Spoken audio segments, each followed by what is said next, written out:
महाराज जी, राम मंदिर बनने जा रहा है, किस रूप में ले रहे हैं?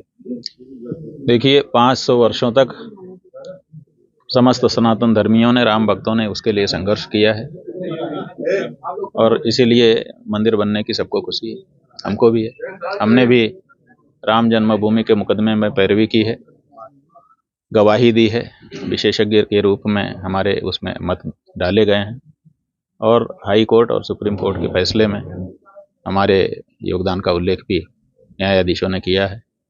तो हम लोग सक्रिय रूप से लगे थे, बहुत सारा प्रयास हम लोगों ने भी किया, तो सबने किया, उसी में हम भी थे, तो स्वाभाविक है प्रसन्नता सबके मन में है, हमारे मन में भी है। जिस तरह से इनवाइट किया जा रहा है उद्घाटन समारोह को लेकर, उस पर भी राजनीति हो रही है, किस रूप में? देखिए, हम लोगों का ये कहना है, धर्म जो है वो वैयक्तिक उन्नयन का माध्यम है। उसको धन कमाने का जरिया, पद प्राप्त करने का जरिया, प्रसिद्धि प्राप्त करने का जरिया, वोट पाने का जरिया नहीं बनाना चाहिए। इसलिए जहाँ पर धर्म का उपयोग राजनीति के लिए किया जाता है तो उससे हम लोगों को दुख होता है। जिस ओर देश जा रहा है, इसको लेकर के क्या आप लोगों के विचार हैं, आप शंकराचार्य? देखिए, देश भौतिकता की ओर जा रहा है। जहाँ तक हम देखते हैं, संसाधनों को जुटाने के लिए जो देश के नागरिक हैं वो दिन रात परिश्रम कर रहे हैं, लेकिन हमारे पूर्वजों का ये मानना था कि संसाधनों को जुटा करके सुख की प्राप्ति नहीं हो सकती। सुख की प्राप्ति अंतःकरण में सात्विकता लाने से होती है। सत्वम सुखे संजयति, भगवान श्री कृष्ण ने गीता जी में वाक्य कहा। इसलिए हमारे देश का जो मुख्य बौद्धिक वर्ग रहा है, उसका ये सदा से मानना रहा है कि सादा जीवन ऊंचा विचार हो और अंतःकरण को सात्विक बनाया जाए, इससे सुख और शांति की प्राप्ति हो सकती है, जीवन सफल हो सकता है।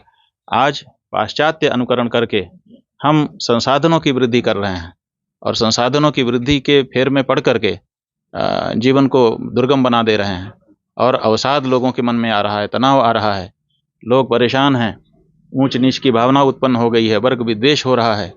तो ये सब अच्छे संकेत तो नहीं हैं। तो इसलिए भारत ने जब लंबे अनुभव से इस बात को जान लिया था कि आध्यात्मिकता ही सिद्धि का सोपान है, तो फिर उस आध्यात्मिकता को हम छोटा समझ करके भौतिकता को बड़ा समझने लग गए हैं। तो बहुत सही दिशा तो देश की नहीं कही जा सकती। तो इसके लिए संत समाज क्या आगे आएगा? देखिए, संत समाज तो सदा से ही अपनी भूमिका निभाता रहा है, अग्रणी रहा है। वातावरण कभी कभी किसी का हो जाता है तो अलग बात है, लेकिन अंततः बात तो वहीं आएगी। तो संतों ने सदा से देश का नेतृत्व किया था, मनीषा ने, बुद्धिजीवियों ने, और आगे भी करेंगे, अभी भी कर रहे हैं। देखिए, सनातन धर्म पर जो हमला है वो स्वाभाविक है। जो सबल होता है उसी के ऊपर हमला होता है, और सबल व्यक्ति या संस्था या विचार अपने जगह पर बने रह जाते हैं, यही उनकी सफलता होती है। ये जो आक्रमण उनके ऊपर होते हैं, इसी से उनकी पहचान होती है, उनकी परीक्षा होती है। जो सोना है, आग, जलती हुई तपती हुई आग उसकी परीक्षा है। जब उसमें डाल दिया जाता है तो और निर्दोष होकर और चमक लेकर के आ जाता है। ऐसे ही सनातन धर्म सदा रहने वाला धर्म है, इसको कोई मिटा नहीं सकता।